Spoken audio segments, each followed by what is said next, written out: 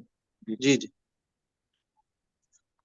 اچھا میرا ایک مطلب ایکسرسائز ہے، کوشچن تو نہیں، دیکھنے کے لیے کہ ہماری کیا وہ ہے، ہماری کتنی سپیڈ ہے سوچنے کی. ٹھیک ہے. مجھے آپ اپنے ایکسپیرینس سے یہ بتائیں کہ یہ مجھے تو اس چیز کا ایکسپیرینس ہے، آپ کا یہ ایکسپیرینس ہے کہ آپ نے فرض نماز پڑھی ہے جی اور جی. اب نفلوں کے بارے میں نا ذہن میں آتا ہے کہ پڑھ لیں یا چھوڑ دیں. ٹھیک ہے. ہاں بالکل. کبھی ہم پڑھ لیتے ہیں، کبھی ہم چھوڑ دیتے ہیں. تو جب چھوڑ دیتے ہیں نا اس کو اگنور کر دیں، میں اس کے بارے میں نہیں پوچھ رہا.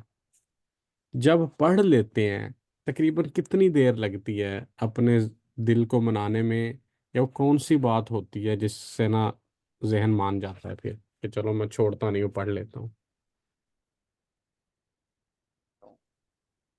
ہاں تو مختلف ہیں اس میں سہیب بھائی، مجھے تو ایکسپیرینسز جو یاد ہیں ابھی تک اس میں جو ریزن جب بھی ہوئی ہے نا آ، میری سنت پڑھنے کی، جو سب سے بڑی ریزن تھی وہ یہی تھی کہ میری بہت ساری نمازیں پچھلی رہ گئی ہیں جو میں نے نہیں پڑھی جب میرے پہ نمازیں فرض ہوئی تھیں. تو میں ان کی تعداد بھی مجھے نہیں پتا کتنی. ایک تو یہ سب سے بڑی ریزن ہے کہ میں پھر سنتے نہیں چھوڑتا، میں پڑھ لیتا ہوں. اور دوسرا میں عموماً میں نے یہ فیل کیا جس دن میں سنتے چھوڑتا ہوں نا میری اگلی فرض نماز بڑی مشکل ہو جاتی ہے پڑھنا میرے لیے. تو پھر میں یہ سوچ کے پڑھ لیتا ہوں سنتے. بڑی اچھی بات ہے. ایک بزرگ مجھے بتا رہے تھے کہ صحابہ کرام نفلوں کا اتنا زیادہ اہتمام کرتے تھے کہ نفل چھوٹنا پاسبل تھا، لیکن کیونکہ نفلوں کا اہتمام تھا اس لیے سنت چھوٹنا پاسبل نہیں تھا. ہوں ہوں. ان کے ایمان کی جو فرسٹ لائن آف ڈیفenس تھی وہ نفل تھے، کہ اگر ہاں جی. شیطان نے حملہ کر بھی دیا یا نفس نے غلط طرف مائل کر بھی لیا تو نفل چھوٹتے تھے، اس کے آگے کچھ نہیں چھوٹتا تھا. پھر جب زمانہ خراب ہو گیا، حالات خراب ہو گئے، بلکہ زمانہ تو نہیں خراب ہوتا، حالات خراب ہو گئے تو امت نے نفل چھوڑ دیے.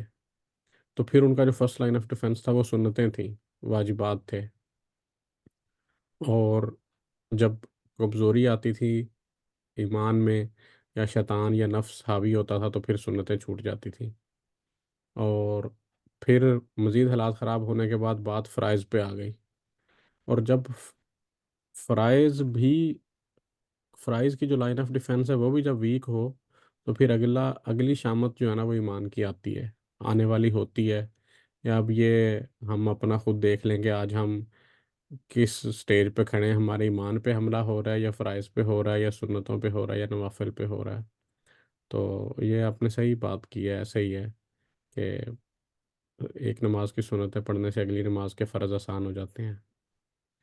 صحیح بات ہے ماشاء اللہ. بس علی بھائی آپ کوئی بات کر لو یار، 5 منٹ رہ گئے ہیں. علی آپ اس سے ملتی جلتی، جیسے انہوں نے بتایا نا، آپ اس سے ملتی جلتی ایک مثال پہ جواب دیں کہ آپ ایک دکان میں گئے ہیں کچھ خریدنے، اور مثال کے طور پر آج روزے ہیں آج کل، تو اسی حوالے سے بتاتا ہوں، شربت خریدنا ہے آپ نے کوئی، اور آپ اچھا. کو دو بوتلیں نظر آ رہی ہیں سیم کمپنی کی اور سیم سائز اور سیم کوالٹی وغیرہ ہر چیز، لیکن ایک جو ہے وہ پوری قیمت پہ 100 روپے کی مل رہی ہے اور دوسری پہ 20 روپے کی بچت کے ساتھ وہ 80 روپے کی مل رہی ہے. تو کتنی دیر لگتی ہے اپنے دل کو منانے پہ کہ یہ والی لینی ہے؟ میرے خیال میں اس میں تو کوئی دیر نہیں لگے گی. روز ہماری جو انسٹنکٹس بنی ہوئی ہیں تو اس چیز کے اوپر تو میرے خیال میں یہ بلنک آف آئی ہاں. میں ڈیسائیڈ ہو جائے گا کہ یار ایک ہی جگہ پیٹی نظر آ رہا ہے. جی اس کا کیا ہے، دیکھیے ابھی حسن بھائی نے کہا ہے کہ پہلے تو جیسے میں نے کہا کہ کچھ بعض اوقات تو ہم چھوڑ دیتے ہیں، ٹھیک ہے نا، بعض اوقات ہم نفل چھوڑ دیتے ہیں. جب پڑھ لیتے ہیں تب بھی ہمیں کنوکشن چاہیے ہوتی ہے اپنی سوچ کی سوچنا پڑتا ہے، اور ہر بار نہیں ہم اس میں کامیاب ہوتے، لیکن یہاں پہ ہم ہر بار کامیاب بھی ہو، ٹائم بھی نہیں لگ رہا، اس کی کیا وجہ ہے؟ سر بھائی اس میں نا اگین میں وہی اسمبلی کا جو میں پہلی بات کروں گا ریفلیکس کی، میں اپنی ہی ایگزامپل یہاں پہ دوں گا۔ اب جب میرا ایک مومنٹم بنا ہوتا ہے نا، لیکن ہمارے نا جو ایمان کی حالتیں ہیں نا، وہ آپ کو پتہ ہے کہ اسٹرانگ ویک اسٹرانگ، یہ ایک جو فلکچویشن ہے نا یہ آتی رہتی ہے۔ تو جب ایک اسٹرانگ آپ حالت میں ہم کبھی ایسا ہوا کہ آپ کا وہ 20 روپے پہ ایمان کمزور تھا اور آپ نے غلطی سے 100 والی چیز لے لی؟ نہیں نہیں، اب مجھے نا تھوڑا سا اپنا آرگومنٹ پیش تو کرنے یہ دیں، میں بتاتا ہوں آپ فلکچویشن ہو رہی ہے وہ ٹھیک ہے، وہ تو ایسا وہاں کیوں نہیں ہو رہی؟ میں اسی چیز میں آنے لگا تھا، مجھے نا تھوڑا سا پٹ کرنے دیں۔ میں وہی بات کر رہا ہوں کہ فلکچویشن ہوتی ہے۔ فار ایگزامپل میں نے ایک ہفتہ نا نمازیں پڑھی ہیں، تو میں اس میں سنت نوافل ساری چیزیں پڑھ رہا ہوں، ٹھیک ہے۔ تو اس کے بعد نا مجھے سوچنا نہیں پڑتا اس چیز کے لیے کہ یار میں نے ابھی نوافل پڑھنے ہیں نہیں پڑھنے، بیکاز میرا ایک مومنٹم، میرا وہ جو ریفلیکسز ہے نا وہ بنے ہوئے ہیں۔ مجھے وہاں پہ خود کو کنونس کرنے کی ضرورت نہیں ہے کہ مجھے نوافل پڑھنے ہیں۔ سیم گوز فار دیٹ، جو 80 روپے یا 100 روپے کی آپ بچت کی بات کر رہے ہیں نا، وہ ہمارے انسٹنکٹس بنے ہوئے ہیں۔ ہم نے کبھی بھی ایسا نہیں کیا کہ ہم مہنگی چیز خریدیں، ٹھیک ہے۔ تو اس لیے ہمیں وہاں پہ سوچنے کی ضرورت نہیں پڑتی، بیکاز ہماری جو ریفلیکسز ہیں، ہماری جو انسٹنکٹس ہیں نا، وہ اس چیز کے لیے ٹرین ہوئی ہیں۔ اگر ہم یہاں پہ اتنے ٹرین ہو جائیں اور ہمارا ایمان اتنا اسٹرانگ ہو جائے، تو ہم نوافل یا سنتیں بھی نہیں چھوڑیں گے۔ جیسے ہمیں کہ کوئی بے نمازی ہو اور اس کو نماز 40-50 دن، وہ 1 مہینہ بھی نماز پڑھ لے، تو اس کی اتنی وہ ہو جاتی ہے پریکٹس کے بعد میں، وہ نماز چھوڑے تو اس کو عجیب لگتا ہے، ٹھیک ہے۔ یار میں نے نماز چھوڑ کیسے دی، وہ ایک سیٹسفیکشن ہی نہیں فیل کرتا اپنے اندر، چاہے وہ اب جس چیز کے لیے بھی پڑھے، وہ اب اللہ کے لیے پڑھے یا اپنے سیلف سیٹسفیکشن کے لیے پڑھے، اس کو نماز پڑھنی پڑے گی۔ یہ میرا کیس تھا یہاں پہ۔ ٹھیک ہے، اسی بات پہ کلوز کرتے ہیں کہ ہمیں پریکٹس چاہیے، ٹھیک ہے، ٹیوننگ چاہیے، پریکٹس چاہیے، اور ریفلیکسز چاہیے، اور یہ ہم اسی کے لیے یہ سیشن ہم کرتے ہیں کہ بالکل بالکل ہم اس پریکٹس میں رہیں۔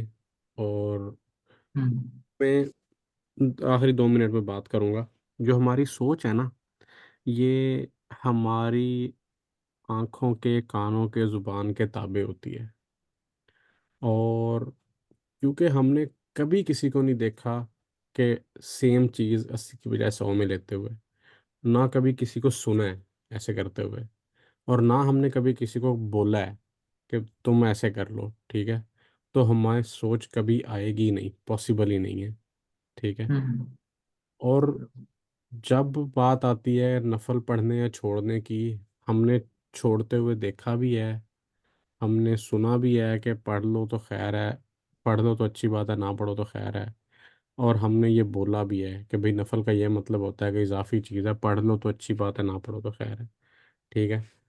تو اس وجہ سے ہمارے ذہن میں یہ کشمکش آ جاتی ہے، تو ہم جو بھی چیز ہم چاہتے ہیں نا کہ وہ ہماری سوچ بن جائے اور ہماری ریفلیکس بن جائے، اور اس پہ ہمارے دماغ میں کشمکش ختم ہو جائے، اس چیز کو ہم جتنا بولیں گے، سنیں گے، دیکھیں گے، وہ اتنا ہماری سوچ اس کے بارے میں اسٹرانگ ہوتی جائے گی۔ کسی بھی سوچ کو بنانے، ختم کرنے کا یہی طریقہ ہے، ٹھیک ہے۔ ختم کرتے ہیں اب بات، پھر آپ سب لوگوں نے افطاری بھی کرنی ہے، تو صحیح صحیح۔ اللہ آسانی دے، جزاک اللہ۔ جی۔ بالکل